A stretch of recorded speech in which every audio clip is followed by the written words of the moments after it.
Hi, John. Okay, so so hello, welcome to the SuperConnect Good for Industry Challenge, SuperConnect for Good Industry Challenge finalist pitching session. I'm John Masters, Head of Software Solutions, representing Siemens Mobility Traffic Solutions, and the lead judge for today's session. And I'm joined by Gator Manla, who is our innovation lead at Siemens, and also David Burke, who is from Hayes. So hello and welcome everyone to this session. So we'll go straight in and see if we can get some of the time back. So we're going to start with Ivan from Citibeats. I'm just going to bring you into the call now. Hello, and thank you for your patience. Hi, everyone. How are you?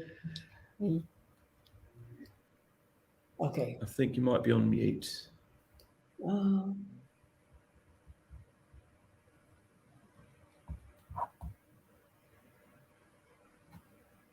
Okay, is that working now? Yep. Okay. Perfect. Should I start? Yeah. Okay. Okay, so hello everyone, and thank you for having me here today. I think you all will agree that with me that when I say that the current digital acceleration we are experiencing has changed the way we look at data. Actually, we believe that it's imperative to define new and more responsible ways of using data, right? Or as someone has defined it, to manage the tsunami of data. So did you know that 90% of the world's data was generated in the last 2 years? According to the World Economic Forum, 2.5 quintillion bytes are generated every day. This means 18 zeros in a quintillion, just for your information. With this massive quantity of data, also misinformation, disinformation, infodemic grew, especially aggravated by the pandemic. This is a problem for decision makers because there is a high risk of getting biased data. Did you know that, for example, in Latin America, Twitter conversations are around 70% male and 30% female? Can you imagine the quantity of decisions taken with this biased data? Biased data is the precondition for denying inclusiveness, representativity, and accuracy. And this leads decision makers to react late and in the wrong way, not understanding the real needs of citizens. So how can we have unbiased data in real time for social good? My name is Ivan Caballero, and I'm the CEO and founder of Citibeats, a software as a service company with an ethical and social focus, developing AI solutions to detect changes in society earlier than traditional survey methods and the media. Citibeats has been funded for understanding citizens' needs and deliver decision makers unbiased data in real time to discover actionable insights with a positive social impact. Citibeats' proprietary algorithm combining NLP and machine learning analyze large amounts of data, of text data, and other types of files where text can be extracted to identify in real time social trends, people's opinions, and concerns. Citibeats' platform filters relevant content, classify user opinions and information into categories, and extract actionable insights and patterns automatically in real time in fast social changing environments at scale and reducing bias associated with gender and age. These are the three pillars that support Citibeats' ethical and responsible approach to technology. On one hand, the protection of users' privacy, the representativity and inclusiveness of the data, and the application of our technology in use cases that are impacting positively in the society. And let me put some examples. Last year we had some natural disasters here in Spain, and in Japan we are also working with entity data. So what we are doing is to identifying or crossing data from antennas, from mobility, from antennas, and mixing it with our unstructured data in order to give context to those models. Another example in Dublin, we are identifying how people is moving around the city and how, and in order to locate homeless when there is problems of cold. So when the nights are too cold, we are using people's data in order to identify where are homeless, so they can prevent that they spend the night in the streets. Another example is with Fundación Once in Spain. We are creating real-time accessibility data maps, based on social networks information. So based on all the concerns of citizens related to accessibility, we are creating these real-time maps so Fundación Once can make some lobby and can make some pressure into the government to address all these accessibility problems across the country. And I think you had 3 questions for us. So how our current innovation achieved the outcomes of the original challenge? So first is we are providing real-time information, cross-reference social media data. We geolocate the data based on mentions in the text. And we believe that crossing this data with Siemens mobility data, we can improving safety and increasing precision and velocity in detecting vehicle types. Second is, well, our solution is different from existing solutions. So we are using proprietary semi-supervised customizable models, providing faster and adaptive insights. And what Siemens Mobility can get from our data. So we are connected by default to 100,000 data sources in any text, so any type of text and in any language in real time. And we believe that this has a huge value. We are working worldwide with different customers in more than 55 countries, providing them through our software as a service platform, different types of insights. We have been awarded by top industry leaders like Entity Data, ITU, United Nations, and Twitter. And in just 3 years, we have represented over 70 million voices all around the world. We have developed projects in 55 countries, and we have improved our technology so we can inform about social needs up to 90 days earlier than traditional survey methods and the media. We have informed more than $1 billion in social risk mitigation decisions. And we really believe that we are here to help. We are on the right track, and we invite you to build together a more responsive and inclusive society. Thank you very much. Open for questions. Okay, thank you very much, Ivan. Has anyone got any questions? Yeah, I've got one. So what sort of data do you think Siemens will benefit from? Okay, so where we are excellent is transforming unstructured data, so mainly text, unstructured text, into structured data. So we believe that we can provide that information. So this unstructured data, totally categorized and totally structured, that providing insights to the actual existing data sources from Siemens Mobility. Yeah. So what sort of data do you think we might need? By default, we work with 100,000 data sources. But if Siemens Mobile has another type of unstructured data that we can process, this would be amazing. So with some customers, we are working with phone call transcriptions. We are working with text, corporate text data. We are working with emails or any type of unstructured data. So we can mix, for example, with our biggest project right now is with World Health Organization. And we are processing all the data coming from nurses and doctors worldwide about the COVID, about infodemics and the COVID. And we are mixing this information with data from social networks and the media. Okay. Is there any technique that you're using? Are you using natural language process, or are you using something else?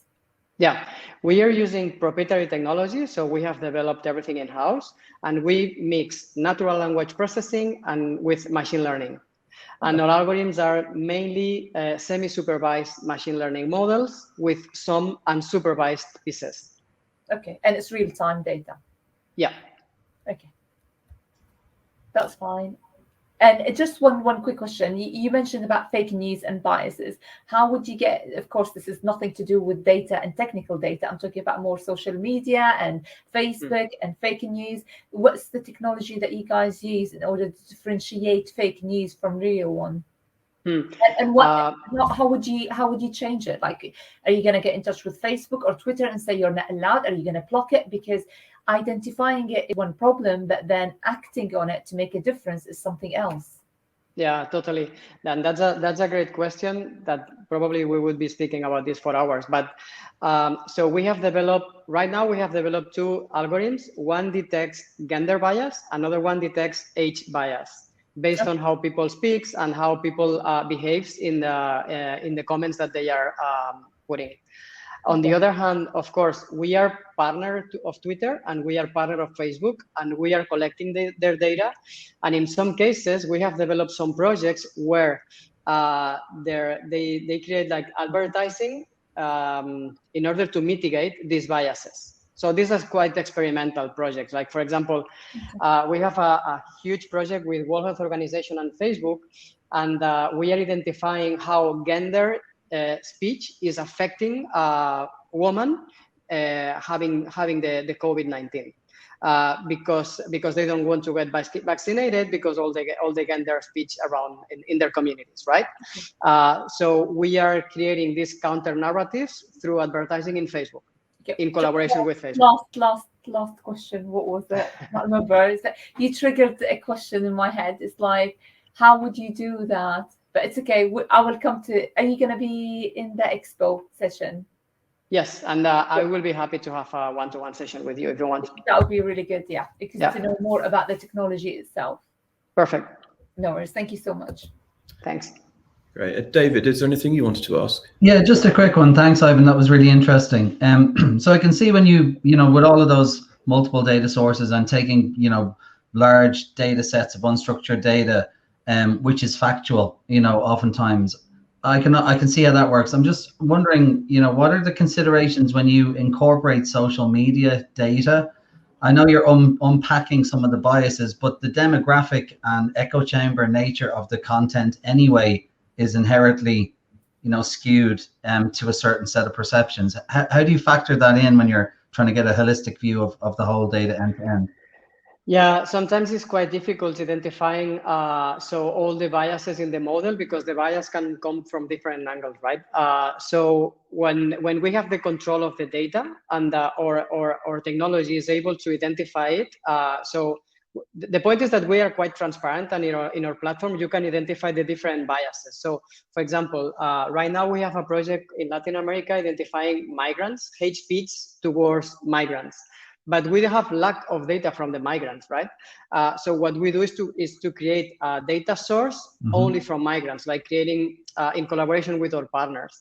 So with that data source, we can somehow mitigate a little bit the bias inherited from other data sources. Good. Okay, thanks for that. Thank you. You're welcome. Okay, thank you very much. That's really interesting. Thanks. Okay, so moving on to Louis at Citibeats. I'm just bringing you up now. The world we live in today is unfortunately not designed for everyone. So many people are having to creatively adapt to their environment, and more often than not, they end up being caught without a solution, and real-time data is essential for agile and smart transport.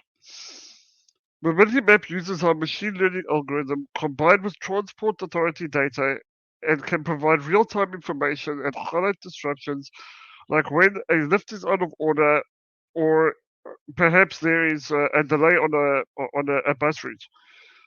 Our recent study done with the Alan Turing Institute has enabled us to increase our original accuracy of prediction from 80% by a further 15% in some cases. This accuracy allows us to provide the disabled community and everyone else a faster solution to plan their journey, as well as give them the opportunity to provide crowdsourced feedback data via the form of gamification. This enables us to ensure that they can travel confidently and give us the rich feedback data, which is invaluable for industries like the public sector and the private sector. The unique value that this data holds is the opportunity for users to report back any unpredicted occurrences on their journeys, like inclement weather conditions that have blown over trees that are blocking the roads, or blocked pavements and drop curve obstructions. Maybe even just to report bad user experience at the venue. Every time a user gives feedback on our predictions, there are earning feedback tokens that can be redeemed for discounts or even a coffee at a local cafe. Our business model is based B2B, where we provide accessible data via API to sectors like travel, hotels, online aggregators, transport companies, or any other end user facing organization, so they can capitalize on the spending power of the disabled community. We are looking at hidden markets like the housing market for the disabled community, where we are finding that people are in a financial position to pay for homes and they just don't have the ability to find the right information around the venue. So when I moved here from the UK, my partner had to drive around the area where we were purchasing our house to make sure that the public amenities could cater for my needs and preferences. We are also working with the idea that when we're processing this data for our customers, that it puts them in a position to cater to the factors that people don't realize. Like, for example, Google, who are allowing businesses to give their own idea of what accessibility means. And most of the time, it's people who don't have an impairment or who have not had exposure to a disability. So when I'm using Google Maps, I end up using the application on my phone because that's the only way that I'm able to see their accessible data. I go to a venue and I see that it is accessible physically, but then the venue has a bathroom on the second floor and there is no way of me being able to get there. We are looking at a new age of 5G, and the technology is growing, and obviously the talks about 6G coming as well. And what this means for our solution is the opportunity to work with people like Telefonica, Deloitte, Wira, and the West Midlands County Councils to try and address the needs that they have for their citizens and their economy that they're trying to boost. We are trying to provide them with an accessible mapping solution that allows them to have report back data from their citizens in a seamless fashion. And as you can imagine, with millions of data points available, 5G allows us to transfer that data seamlessly between the provider as well as their end user or citizen. We launched in the Mobilitymap in late 2020, and we already have over 1,000 active users globally. And sorry. And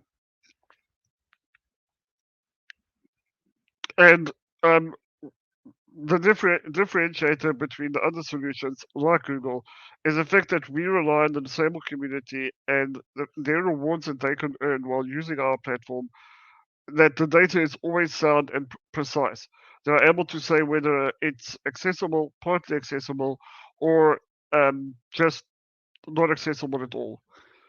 And the real time data is just phenomenal in terms of them being able to give us information that is dynamic and is always going to be ever changing. It's not just going to be a one size fits all approach. And I think that's the differentiator from us. We are able to do this solution on a mobile app and web component scenario, so that people like myself who rarely use my mobile device because it's too difficult, I can get all this information on the web browser version, and that allows me to be able to do it anywhere, any place, at any time. I welcome your questions. Okay, thank you, Louis. Have any of the judges got any questions for Louis? Not from my side. No, that's good. Thanks, Louis. Good, thank you. Thank you very much. Really interesting stuff. Thank you. Thank you. Okay, so moving on, we have Jason Lynch from Equal One Labs.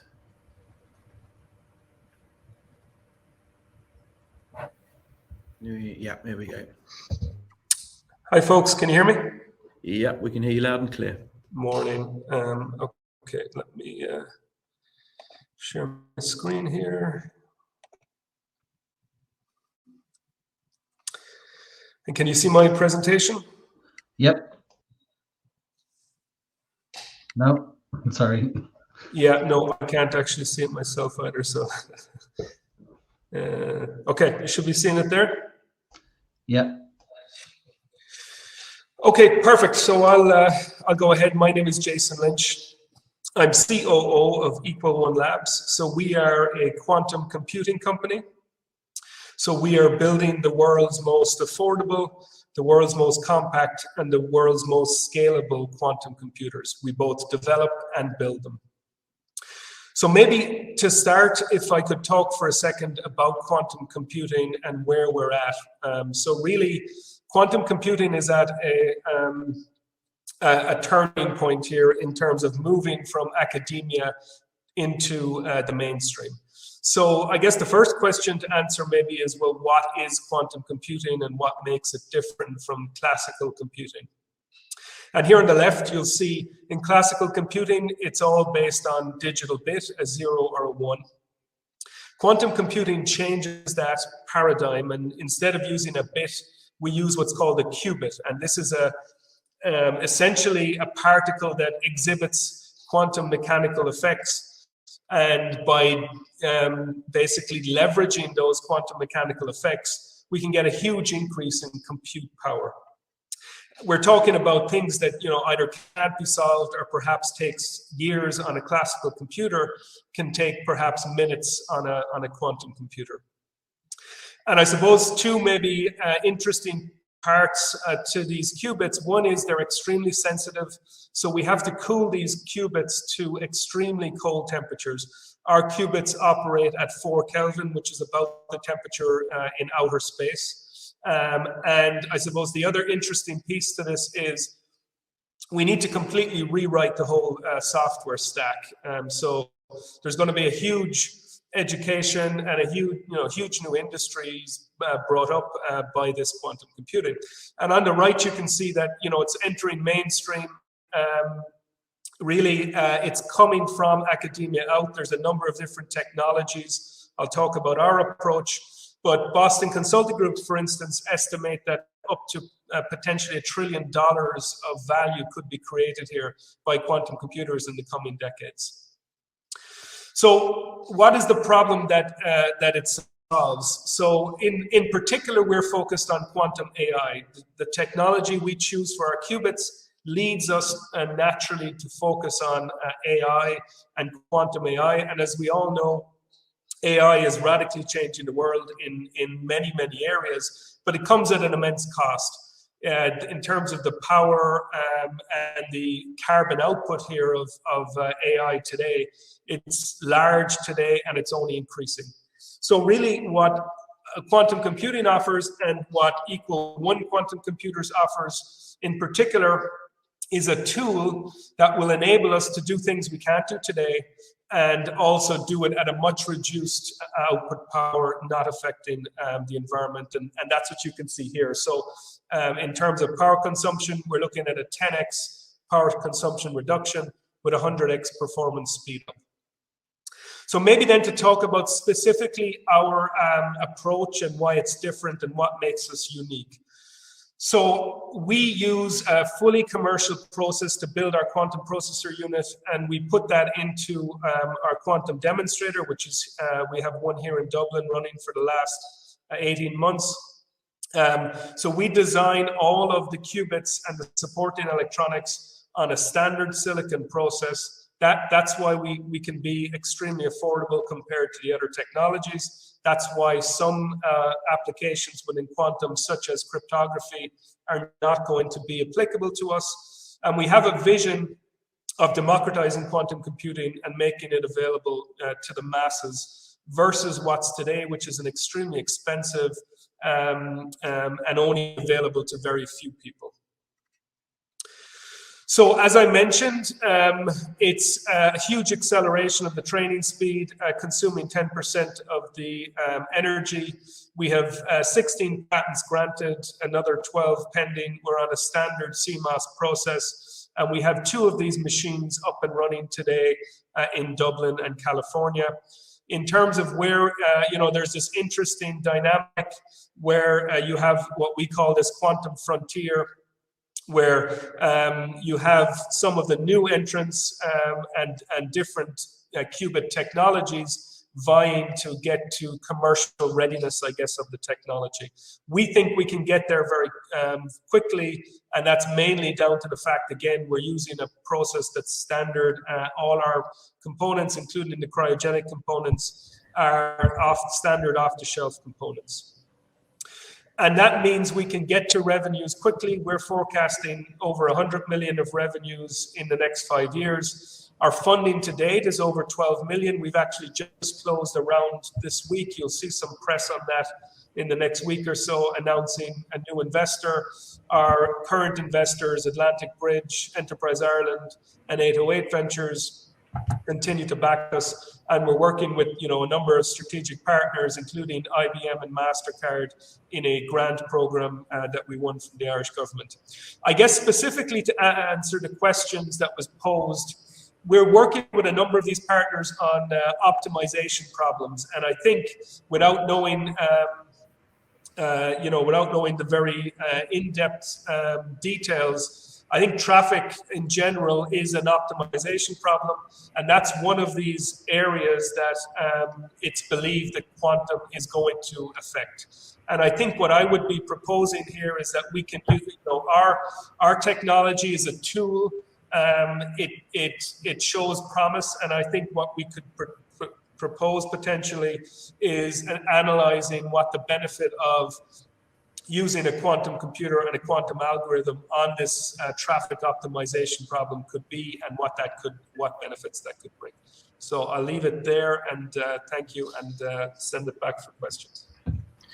Thanks, Jason. So the way that we would use that, is it presumably because of the temperature requirements of the quantum technology? Presumably you've got like a data center or whatever equivalent is somewhere that's meets all the physical conditions that are needed. And so is it similar to the way the IBM demonstrator worked a few years ago, where you kind of, there's like a web platform or something and you can offload workloads onto it?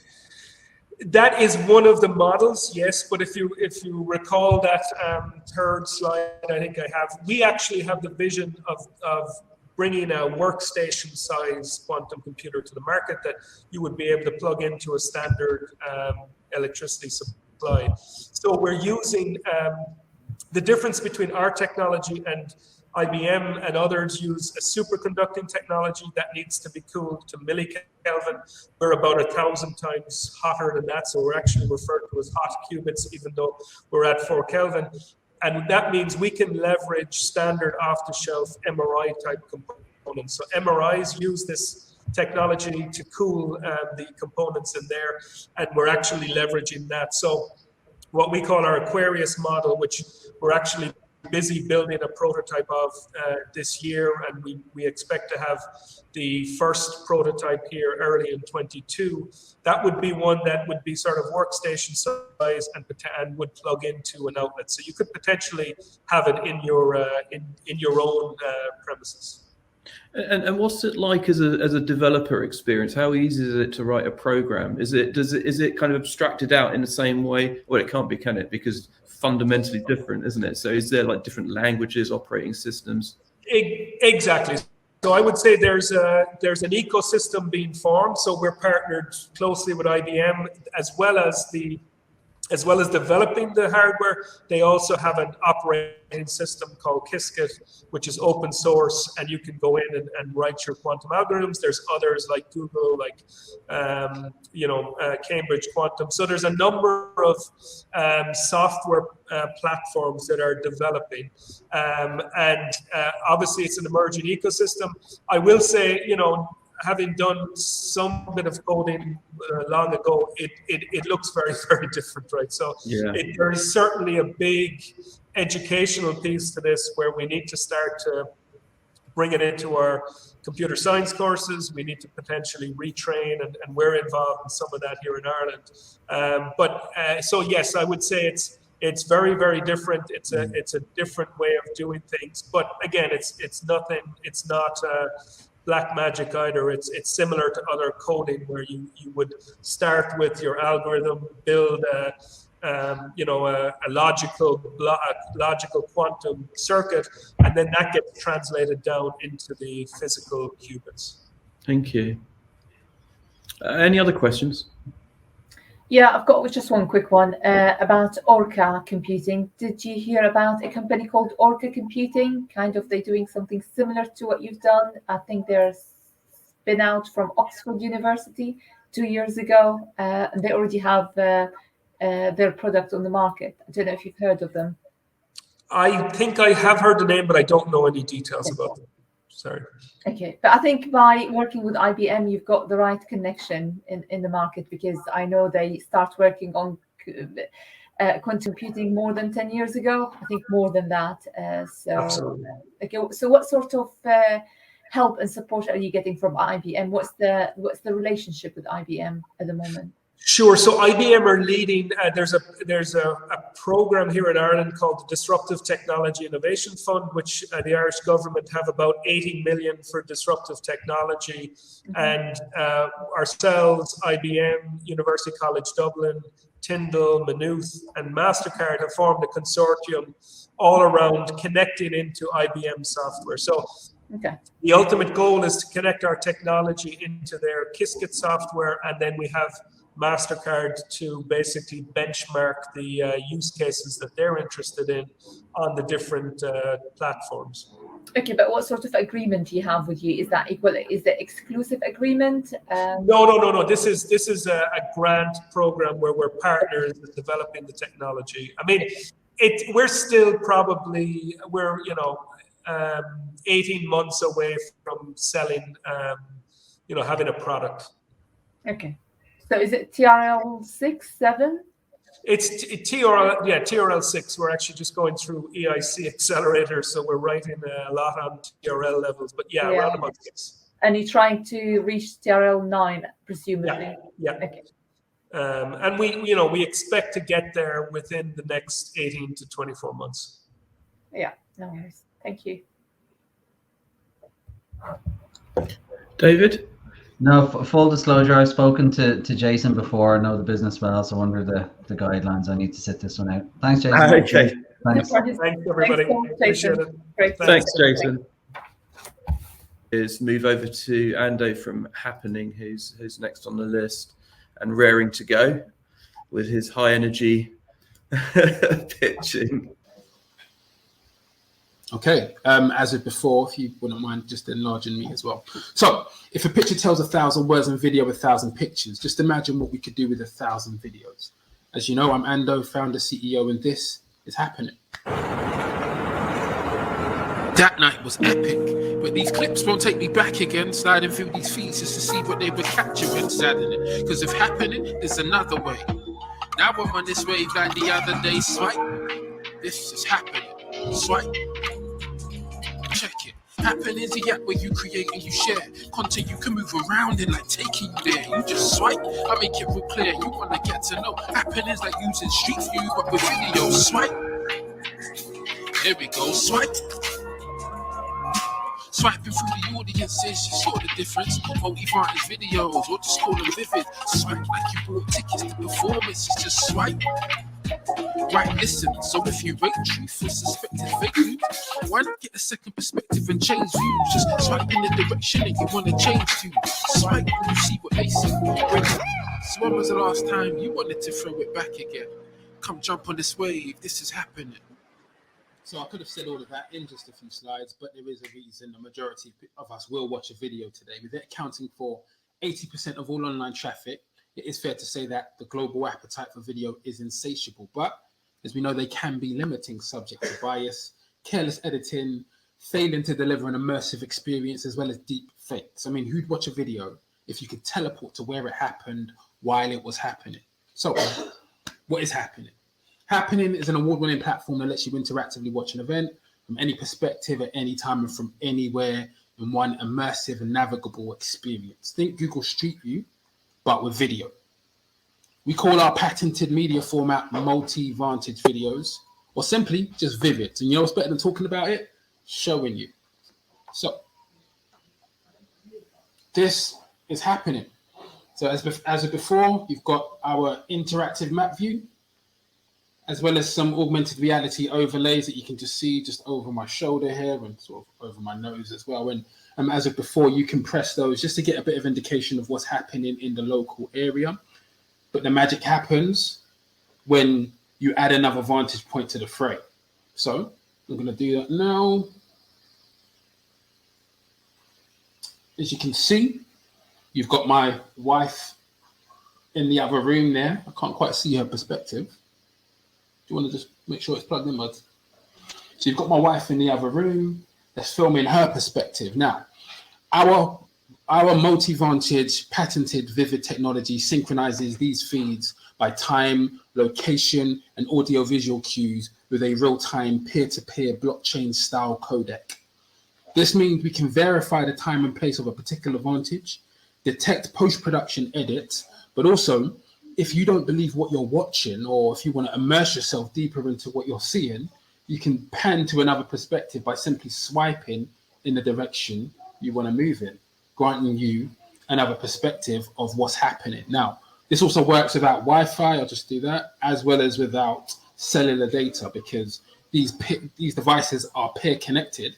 And as you can see, they are also transmitting audio-visual data. Now, this delivers an immersive experience completely new to the user-generated content market, which is expected to go to over 400 billion over the next 5 years, right? So some of the wider applications include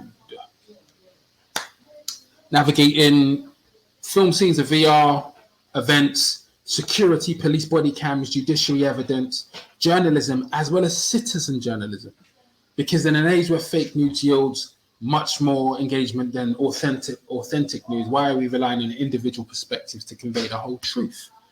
But we envision an interconnected world where smartphones, CCTV cameras, and other Internet of Things devices contribute towards a shared immersive field of vision, benefiting industry, citizen journalists, and authorities with data insights, as well as verifying what actually happened. So I've assembled an amazing team of Hapsters, starting with myself, 10 years engineering excellence as a principal consultant at BAE Systems, delivering digital transformation for major telcos, TfL, National Realm, various other national security and government bodies. But I'm supported by an award-winning team, including the head of cybersecurity for the Department of Transport and a previous digital architect for the House of Parliament and Home Office. Together, we're disrupting media consumption as we know it, but this is where we need your help. We believe our crowdsourced approach to media creation promotes social justice, making our societies more collaborative, empathetic, and safer. Our patented blockchain-style peer-to-peer verification is what differentiates us. And this would allow Siemens Mobility to leverage user-generated content from consenting users for a more intelligence-led service provision. This isn't just some future lofty goal. This is now, and this is happening. And I would happily take your questions. Thank you very much. Thanks very much. Have we got any questions from the judges? No. Yeah, I just have one. Thanks, Anna. That's brilliant. I love the concept. Just one question. So when you have multiple individual users at an event, you know, say, or a public event or a private event, a festival, whatever, that's one thing. But as a facilitator of connecting them and kind of curating that whole content, are there any privacy or copyright concerns with packaging that in that form? Yeah, absolutely. There are. It's no secret that this is something which a lot of the massive media giants are currently wrestling with. We're also closely, obviously, monitoring GDPR law, as well as MMA, the MMA Act in the US, because obviously this is something we need to closely track, and Article 13 in the EU also tracks this quite closely as well. Now, there's a lot of precedent out there, but that doesn't necessarily mean we can be relaxed about it. We've got the best lawyers. We work with Fox William generating our user policy, and this is something we're quite passionate about. People need to own their data and know what they're putting out there. So yes, we believe in collaboration and sort of pooling this stuff together, but it has to be on a consented basis, basically. Okay, thanks. Great, thank you, Ando. Love your pictures, and yeah, Yeah, thank great. you very much for your time. Apologies for the delay as well. No problem. Take care. Bye. Cheers. Bye-bye. Right, okay, so next up we have Hello Auto Connect, represented by Antonio. So I'm just adding you in. Oh, Hello. Hey, hi, Antonio. Apologies for the delay. Okay, which chain? I am Martin Martinez. Don't worry, sorry for the chain. When you want, let me to share the presentation, please.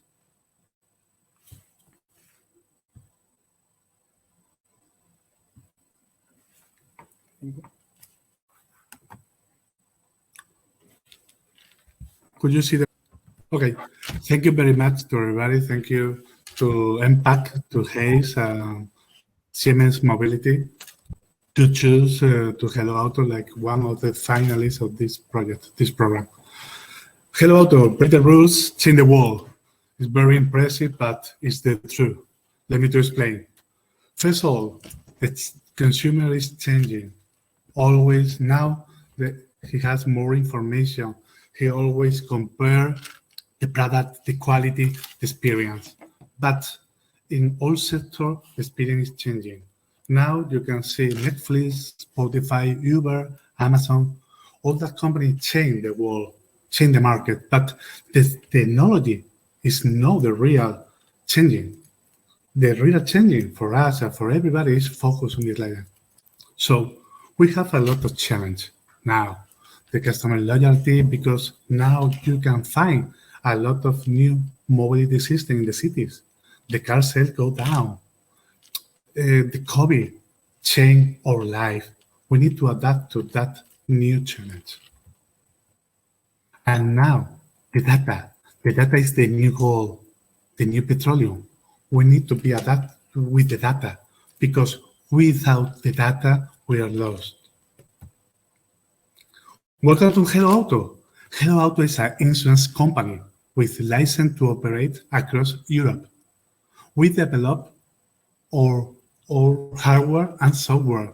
We develop, after I showed you in the presentation, Hello Auto Connect, we create the connected car, because now in Spain, for example, all the cars have an age more than 12 years old. So we create an update for them. What is the difference with Hello Auto? A value. We change the paper. Imagine when you contract an insurance car, you receive a folder, a color folder with paper. We all the time you are listening the news in relation to the machine learning, big data, UX, EA. But when you contract an insurance, you receive a color folder. We need to adapt to the client. We don't remember always the phrase of Henry Ford, from Henry Ford, you give the color that the client wants, but always black color, okay? We need to change that. We need to reduce the fraud, and always we need to save lives. It's the most important thing. That is Hello Auto Connect. This device we develop in-house, software and hardware, okay?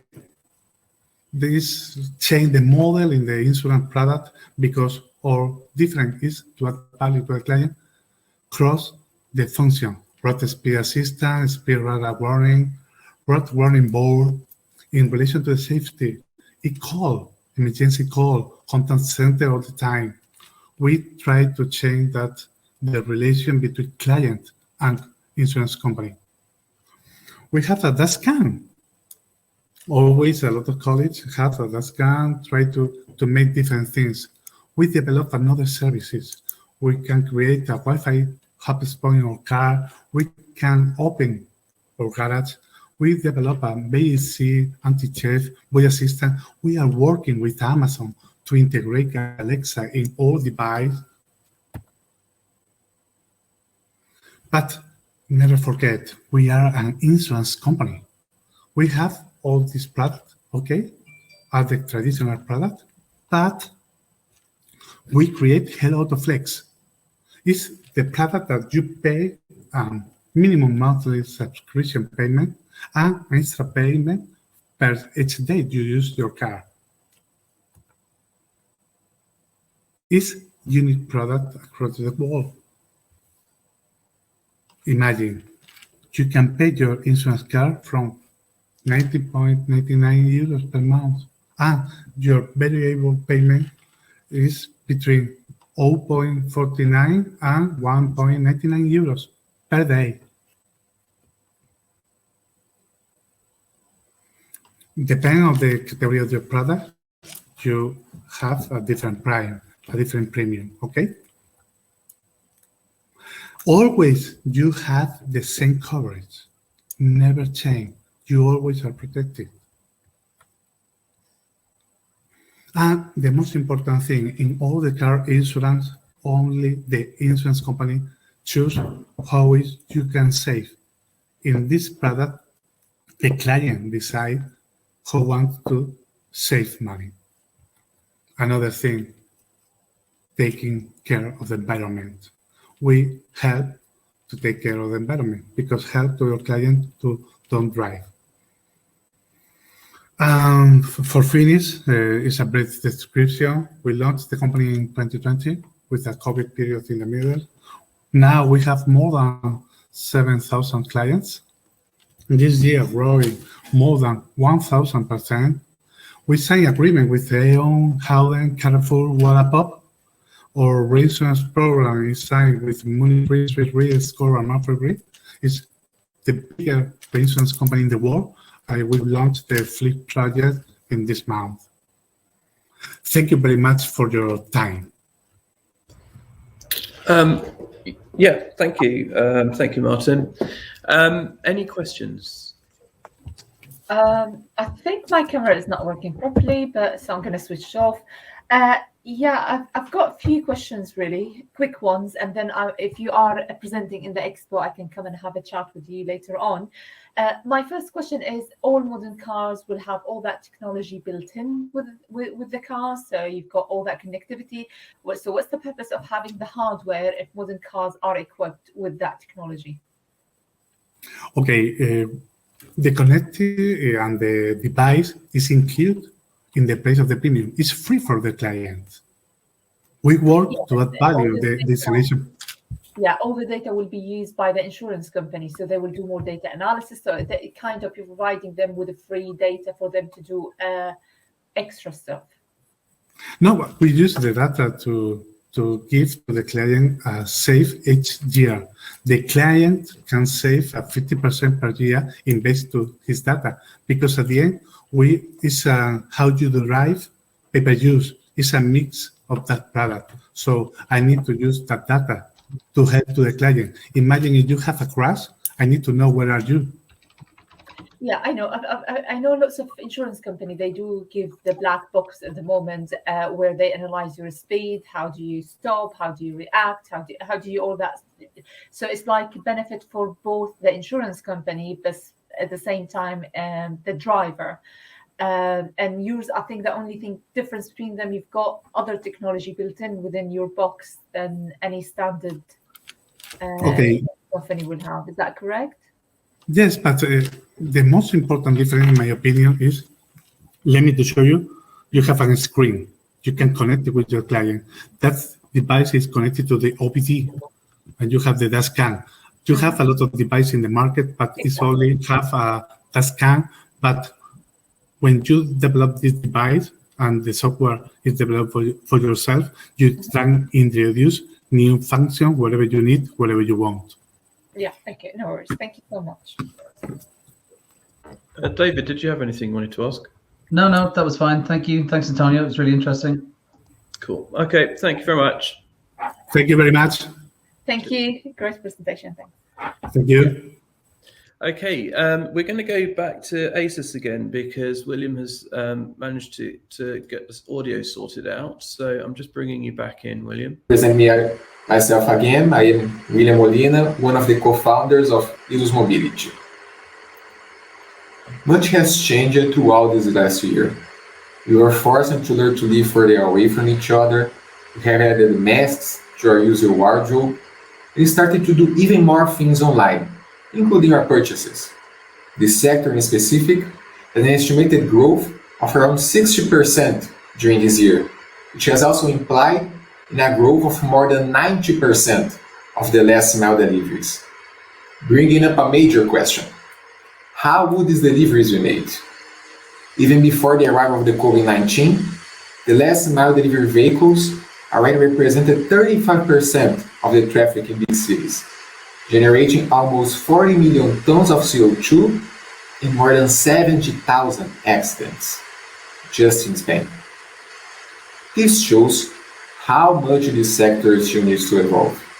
And that is why we developed the next step of this evolution, the ISUS. The ISUS is a completely electric, 4-wheels vehicle that can carry up to 500 liters of cargo in a stable and safe way, while also being able to make a complete change of direction without leaving the bike lanes. Our vehicles also comes from a feature of exchangeable batteries and cargo modules, making it an adaptable and always ready to work vehicle.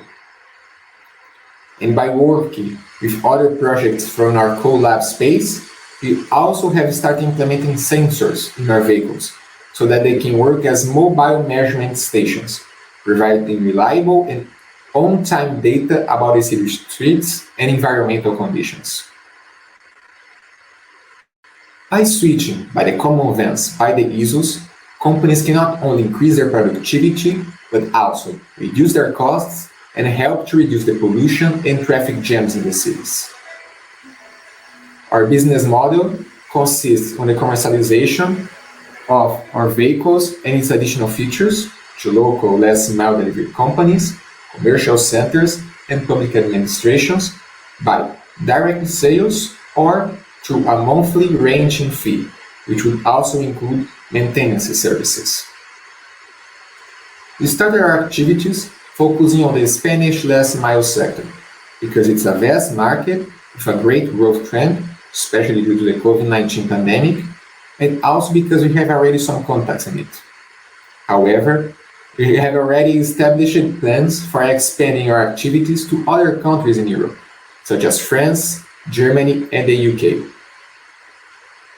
That is because we have studied our competitors and believe we can occupy a considerate gap in the market that have been not attended by them.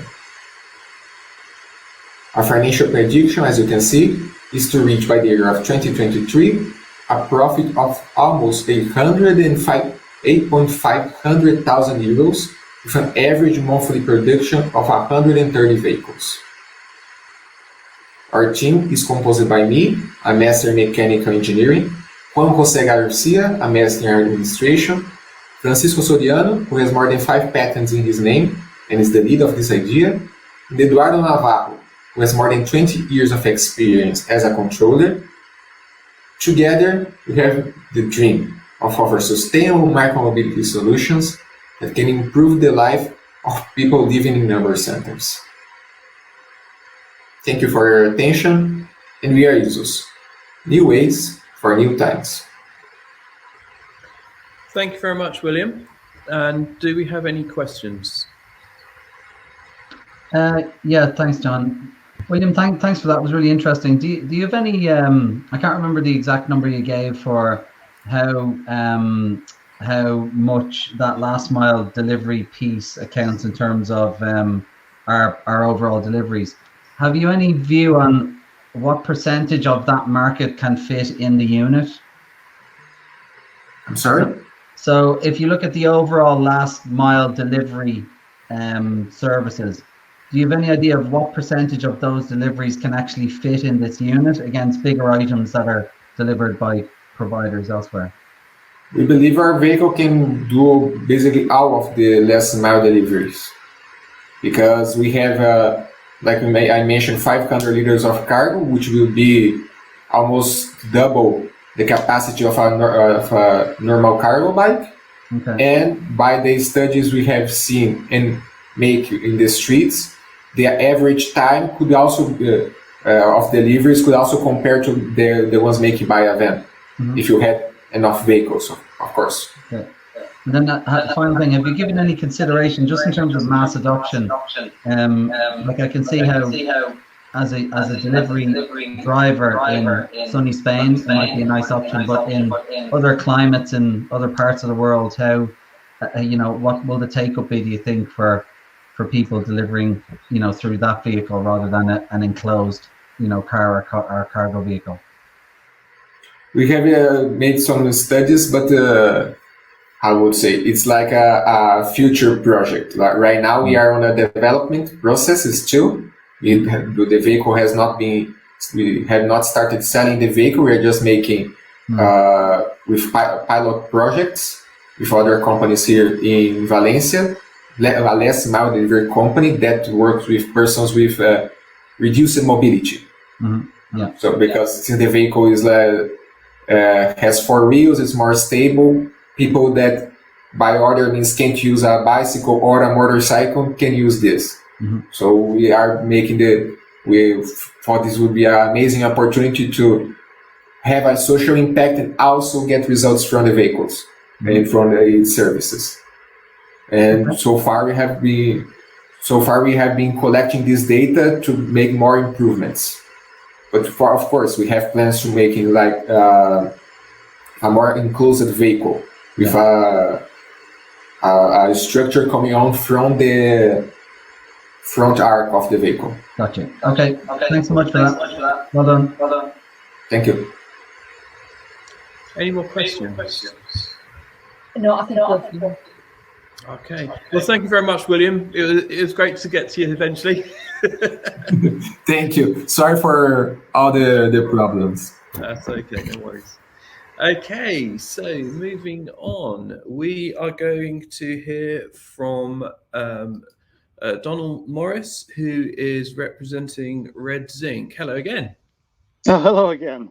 Can you hear me all right? We can indeed, yes. Very good. So I'm going to tell you a bit about our platform for mobile telemaintenance. So let me share my screen. Should be coming to you now. Do you see my screen okay? Yep. Okay, good. So I met some of you earlier, and we talked about mobile telemedicine, but a similar platform, same platform, can be used for mobile telemaintenance. And so what's that about? So really the idea is that a field engineer, a field technician, sometimes needs to get help.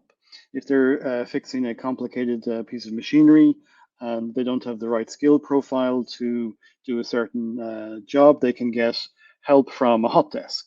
So the wearable camera that they have on their head sends the video to the hot desk, and the person in the hot desk can then support it, can give diagnosis and support to solve whatever the industrial challenge is. So really, it's like this. There's a person in a hot desk. There's a engineer or technician in the field.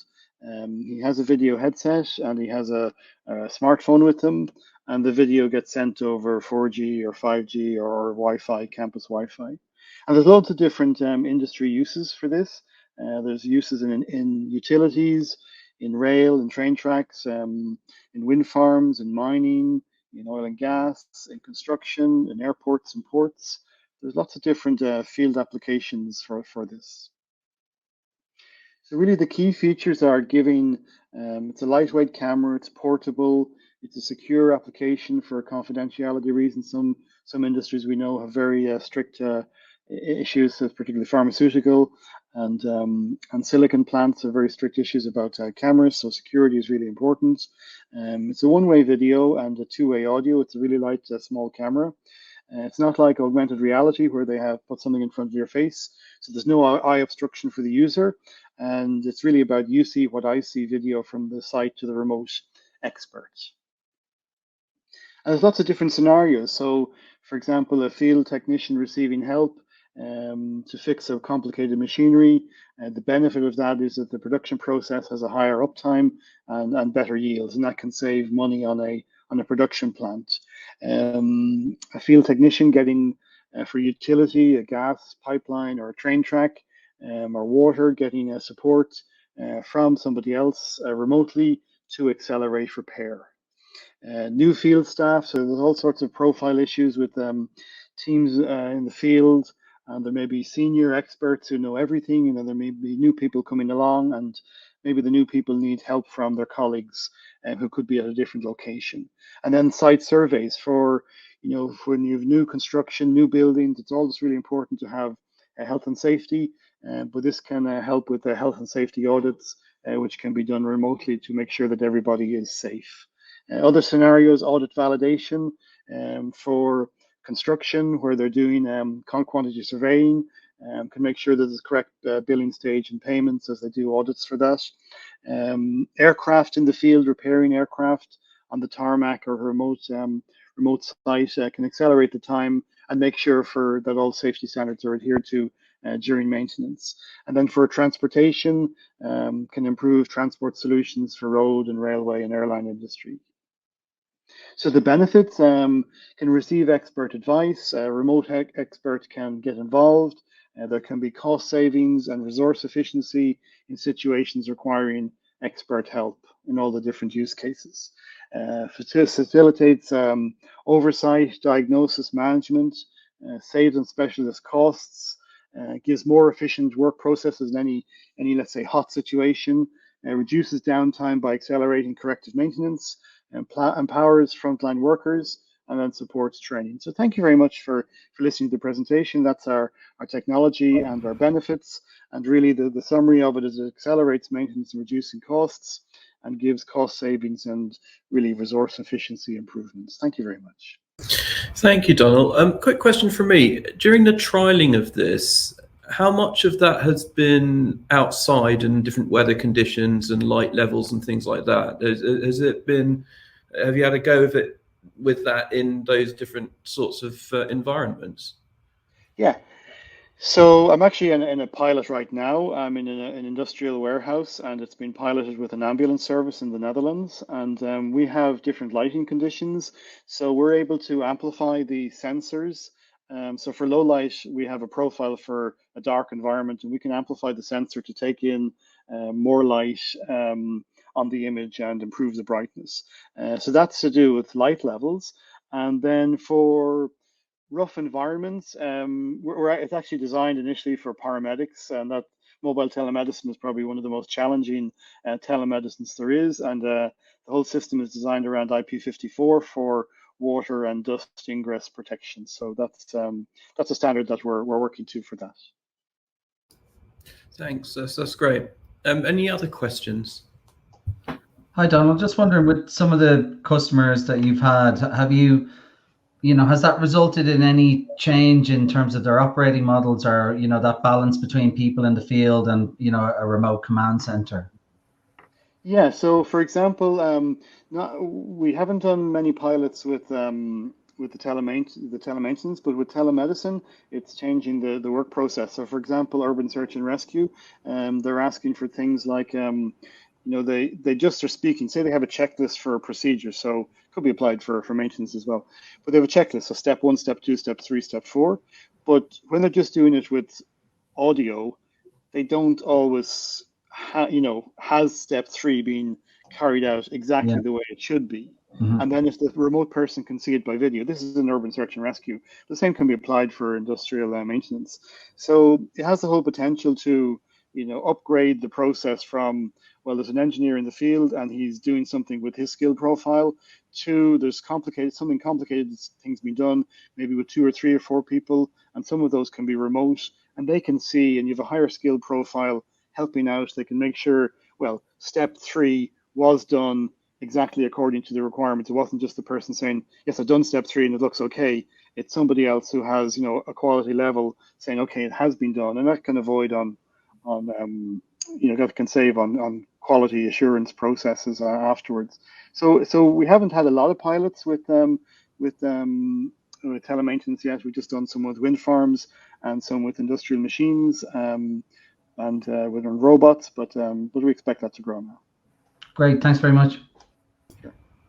Gator, did you have any questions? No, I don't have any questions. Yeah, we just we met him just a while ago, so no more questions for me.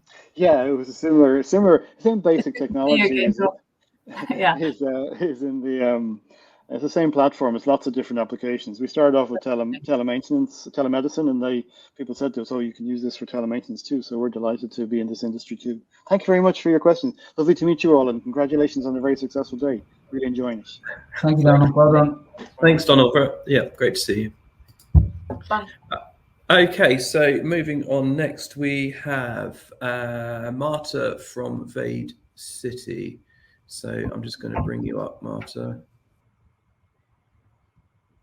And here we are. We can see you. Hello. And hear you. Do you hear as well? We can hear you loud and clear. Thank you. Okay, perfect. He's Antonio Gonzalez. Is our CIO of Vade City, and my name is Marta Recaceres. I am CEO and founder of Vade City. Okay, just a moment. 50 seconds.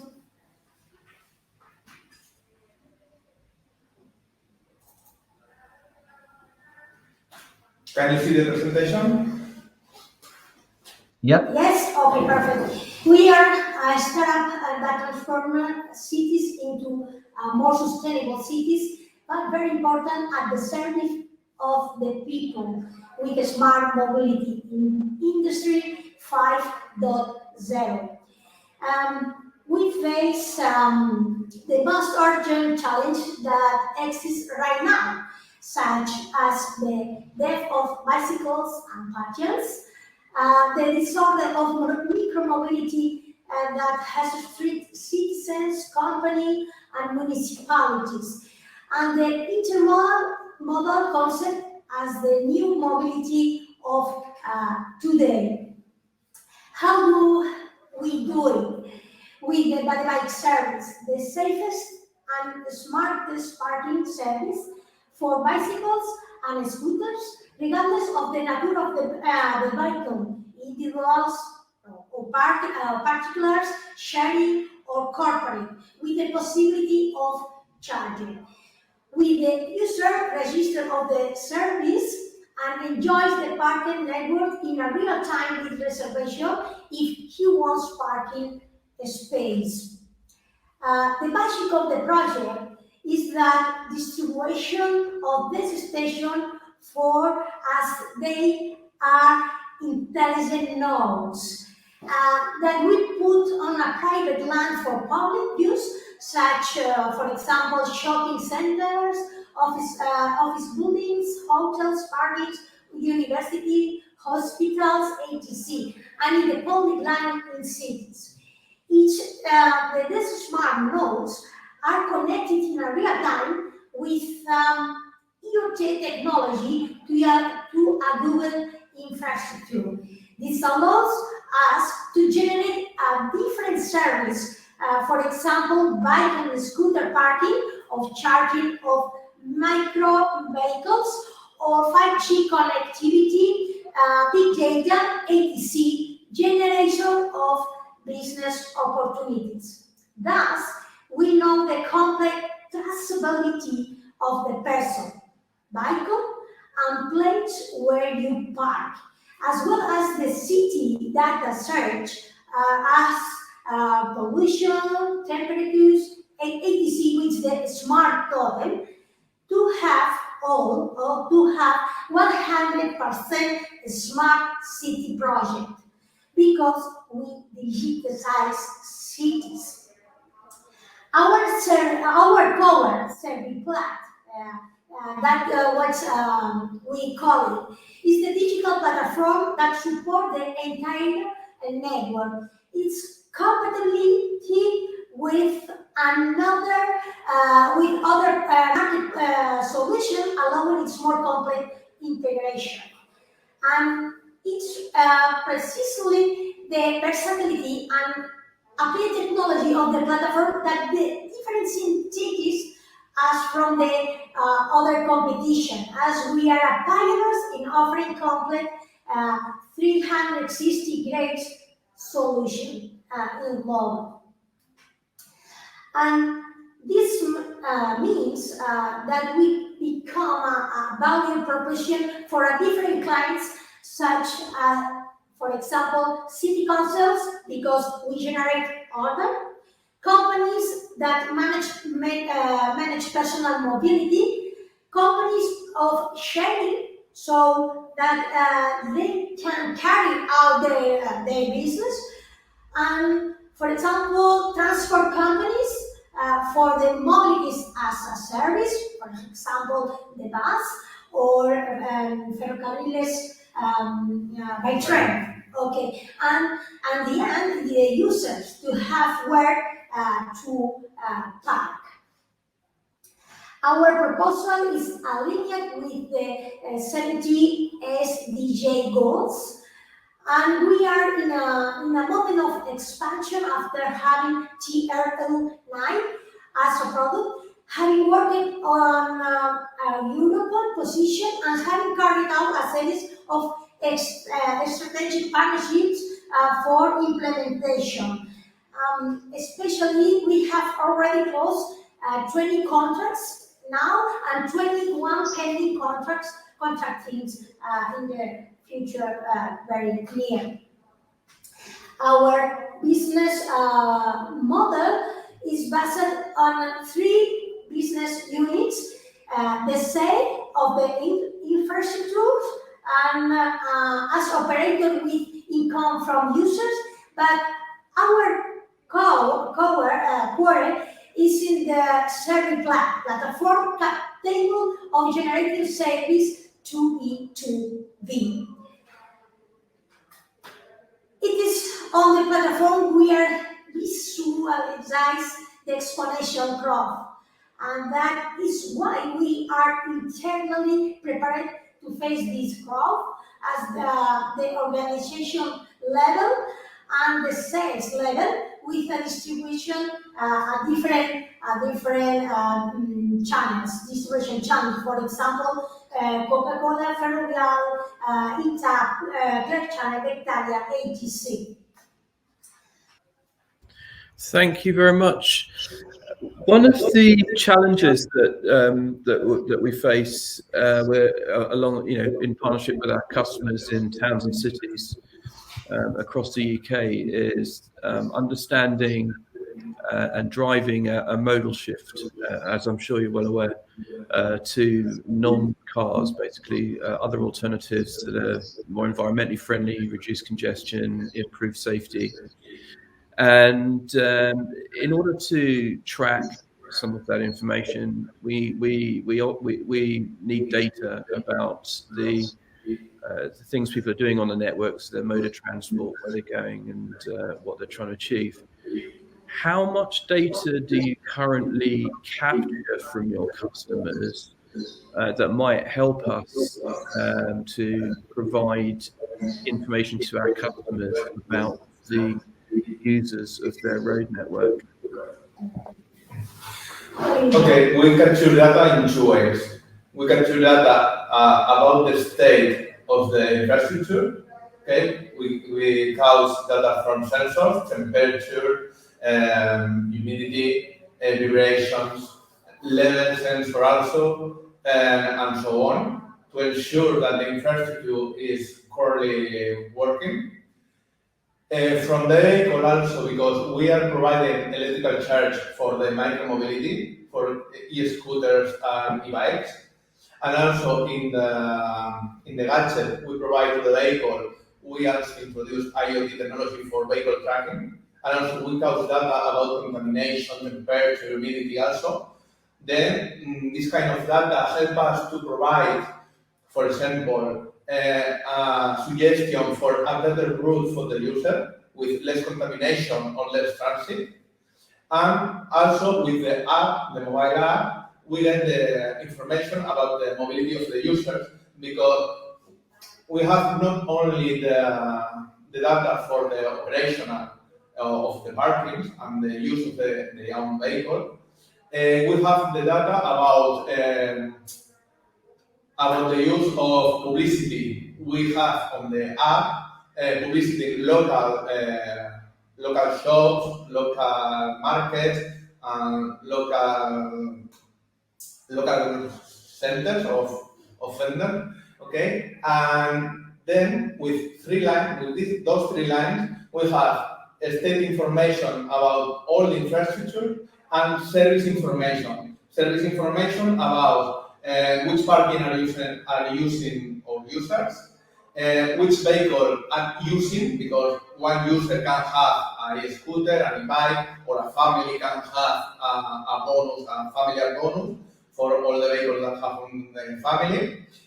And all of that give us the information about mobility. Also, we have a totem. The totem gives us city information, because it is in a higher point we can get information about contamination, winds, temperature, and so on.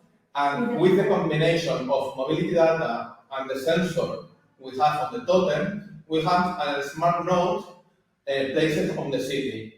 All the nodes give us a network providing information about different points of the city, capturing data and forming a smart city network with data that we can process in a digital infrastructure, and after that, processing it with artificial intelligence algorithm, and also that's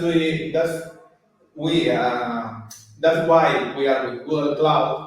We can get information about Google Maps, and the information Google shares with us about the mobility that they have on their infrastructure. And also we get information from other sources like open data and other partners we have, and everything gives us a vision, a global vision about what is happening on the city. Thanks for that. Any other questions from the judges? Not for me. Thank you, guys. Well done. Yeah, not from me. Great. Okay. Thank you very much for your presentation. Okay. Right. So next on the list we have Wizzy Vision, and we have Lauren, who is going to present for us. So just trying to bring you in now. Hello. That was yes. Hi. Smooth landing. It was, yeah. You've done well there, Lauren. Thanks. I just share my screen. That should also be smooth.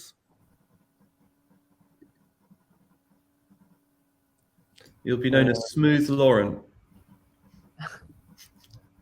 That's it. Perfect. Good. Perfect. Okay, Thank you. Great. Okay. Thanks. Thanks for hosting us here. So I'm Laurent Gasser from Paris, founder and CEO of Wizzy Vision. We are a 3-year-old company with customers in 4 continents and 30 staff also on 2 different continents. It's great to be to be nominated as finalist of Super Connect for Good. We hope to win, of course. It helps us to go global and reach a wider audience. So our mission is to bring 1 billion frontline workers in a digital economy by 2030. So today we know that everybody has a mobile phone. All frontline workers have a mobile phone. They all know how to take pictures. AI is available. You can to read the picture, to recognize object in the picture, to count, to detect, to measure inside the picture, thanks to the power of cloud providers like Google, on which Vision platform is based. So we want to bring together these 5 pieces of the puzzle to deliver a vision. A vision is images can power frontline work regardless of the level of education. So our goal is to enable the digital transformation of 80% of the global workforce through images and mobile phones. It happens that most of the digitization has been done today by taking paper form, putting them in a mobile format, and starting with text. And frontline worker, it's not the way they used to work. They work with images and with voice. So we're focusing on 2 or 3 industries, but the big focus is on logistics. And it happens that Siemens is one of the global leader in this industry. So we are unique because, as I said, we operate with image and voice to text first, rather than typing text. So making our solution accessible to all frontline workers, regardless of literacy level. Empowering the frontline worker with digitization makes us 100% aligned with most of the UN Sustainable Development Goals, as you see on this slide, to create a positive impact on people's life. We deliver a wide range of solutions. Some of them are listed here on this slide, all deployed in a no-code format, making them available in every corner of the world without the need of local AI specialists and without the need of big budgets. So we are an image-centric platform. Built on Google Cloud, as you know, the best of breed for machine learning and intelligence applied to images. So the Digital Asset Center in the middle is the foundation of our platform. It's the first database as a service for images, videos, and any type of files. So applied intelligence on this on the images goes from reading the pictures up to recognizing specific object and defect, thanks to a no-code machine learning studio that you see on the top right. The Digital Asset Center is used also as a central image repository, not just storing, but analyzing and classifying automatically all images collected by existing IT application and mobile apps, already used by enterprises, thanks to full API access. Basically, all the features of the Digital Asset Center can be accessed by APIs. We also have a front space mobile app, which is a way for us to connect the frontline workers. It includes a no-code process builder and leverages all Wizzy Vision platform innovation. So how does it apply to Siemens Transportation? So we have taken your slide and put on the logo where we believe we can add value.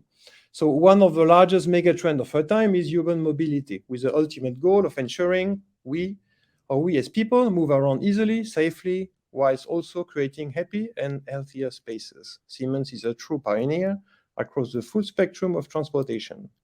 With Wizzy Vision Digital Asset Center, we can address many areas to support Siemens' vision, enabling sustainable, safe, reliable, and seamless transportation of people and goods.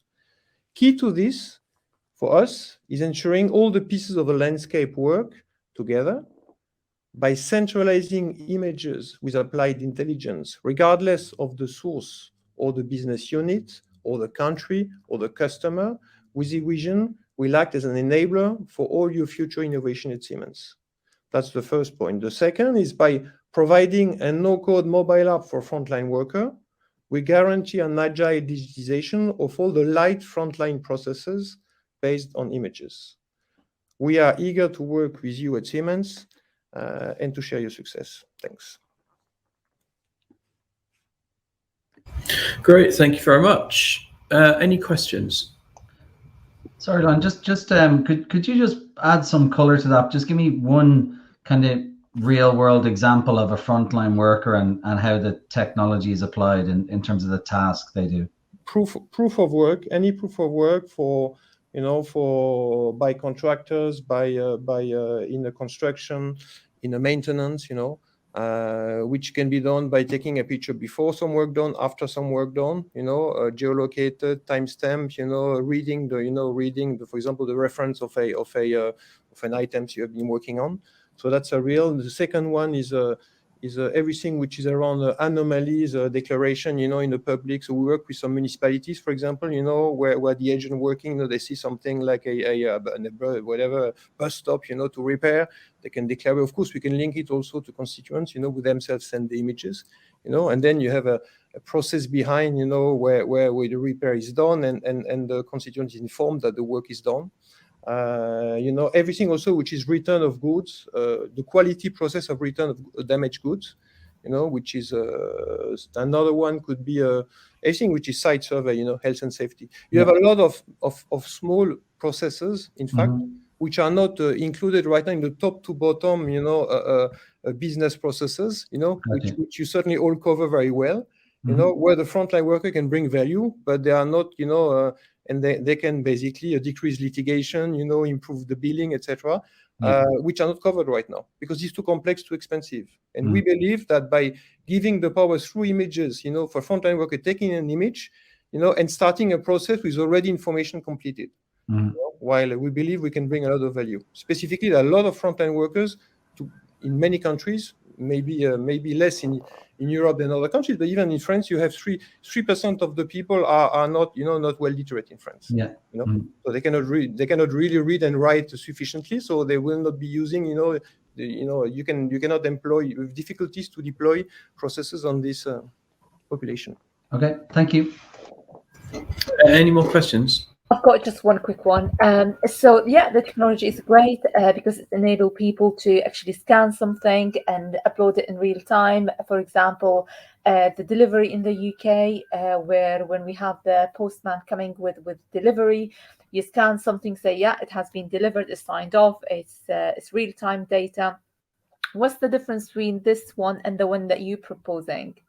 We're proposing. We believe that so this is done. The picture in this real-time delivery has no value after delivery, no value at all. It's done, it's finished. Okay. Once you have asset to maintain in your for asset to maintain, you better have. Do you have a digital asset, visual asset history of everything that should be done on every asset you have since the beginning of time of these assets? Usually it does not exist. Okay. When we talk about the packages, the parcels, we just deploy with DPD in France, a lost and found solution where basically for the packets who have lost their sticker on it, which is called lost and found, they take a picture of the parcel once it's open, and you can read everything which is in it, helping the recipient, when he calls the customer service to search and find the lost parcel. So it's to go one step further of what's done today with images. And knowing also if you can share everything, across the organization. For example, the type of maintenance, I don't know, in your transportation, like equipment. You want to share the usage, the repair, everything across the world. What have you done? What problem have you been facing? If you can have a visual database that can be searched across the world, it can help you certainly to improve your predictive maintenance later on. Okay, it's a good idea. Yeah, you've got a database that has lots of images, lots of data, lots of information. Do you guys do anything as well? Do you have any vision what you need to do with it? Like, for example, classifying that data, grouping that data, doing more data processing on the images, try to extract specific intelligence from it? Any plan to take the next step? Yeah, but the next step we have basically the extracting data and intelligence is available for the company according to the use case to do it. I see. We make the image available, and we make the tools also exactly, available. And it's up to the customer then to develop that next step intelligence and to be able to use that intelligence. Exactly, and on the visual data, because we have the no-code machine learning studio, which is basically a cloud ML no-code solution. You can create your own models to recognize double defects because you'll have pictures with defects on it. Okay, no worries. Thank you. I think that's it for me. I understood the concept. Right. Thank you very much, and thanks for that. Have a nice day. Thanks, everybody. Thank you. Thank you. Have a lovely day. Okay, so finally we have Round VR. So I'm just bringing you in now.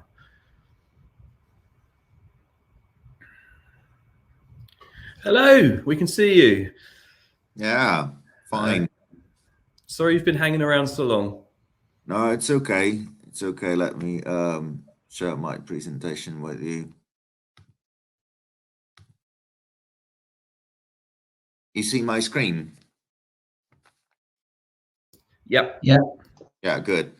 Let me just try to see if I go to a full screen mode, if you see my slides changing now.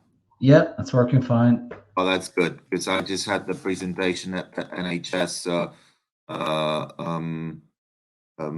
sponsored challenge at the health tech, and my slides were just not moving. So, yeah, someone informed me like in the middle of my presentation. So yeah, I just didn't want it to happen again. Okay, so my name is Matt, and I represent Remed, a telemedical platform for diagnostics and rehabilitation in eye care and neurology. Our solution is CE and FDA medically certified. We create new models of care delivery through extending access, increasing quality, and significantly lowering the cost of care. Remed is a medical services platform that utilizes our proprietary patent-pending technologies, such as the world's most precise mobile eye tracking, advanced varifocal optics, and machine learning and artificial intelligence that we use to bring automation and objectivity into the process. We package all of those features in all-in-one diagnostic and rehabilitation tool based on a customized VR headset. And the first use case that we already commercialized in the EU and the US is vision therapy. Our platform solution was designed to be fully functional as a home therapeutic service. So clinics can serve 6 to 8 times more patients remotely that they would be able to serve in clinic. Therapists have full control over home therapeutic process with the ability to access all the parameters remotely and change them also without the necessity of patients coming back to the clinics. And for patients, well, that's obvious. They save time and money on commuting, plus get faster results in a fun way. Our business model is based on software slash hardware as a service. So we only charge a fixed fee per patient per month. Therefore, clinics and patients have zero entry costs. We earn $5,000 or on in-clinic services per year. Per one clinic on 72% gross margin, but the real scaling potential is in at-home services that can generate 5 to 10 times more revenue from each client on even higher gross margin, making Remed pretty much a money milking cow. Yet vision therapy is just the tip of the iceberg. On a single platform, we're able to serve multiple cases utilizing only 2 routes to market. The first one is vision therapy clinics, and the other one is optics stores. And the next use case that we're addressing is early detection of neurodegenerative disorders. Only in the US, early screening of NDDs can save as much as $230 billion every year. And Remed is able to provide NDD screening on the same very platform solution equipped with a proprietary eye tracking. Last but not least is an automated refractive errors diagnosis. And if you could imagine optics stores without back office space equipped with heavy machinery, the highest paid headcount, which are ophthalmologists or optometrists, and prescriptions that are based on patients' declarative data, you would get to what we want to propose to the market. For this purpose, we use the same platform solution equipped again with a proprietary eye tracking, and on top of that, our proprietary varifocal optics. Our revenue grows 4 times every year, and we plan to be cash flow positive in Q2 next year. Our target for a 5th year is 6 commercialized use cases and $265 million in revenue at over 30% of EBITDA margin. Our team has all necessary skills to boost this project to the next level. We have great advisory board, which is growing every quarter, and nearly 40 people working in R&D, business development, and general and administration. $6 million raised so far, and raising $4 million for business development. Thank you very much. Thanks, Okay, Matt. thanks. Any questions at all? Not for me, no. Thanks, John. Thank you, Matt. Yeah, thanks very much. And yeah, that's all the presentation. So thanks everyone for your time. Thanks so much. Cheers. Bye-bye.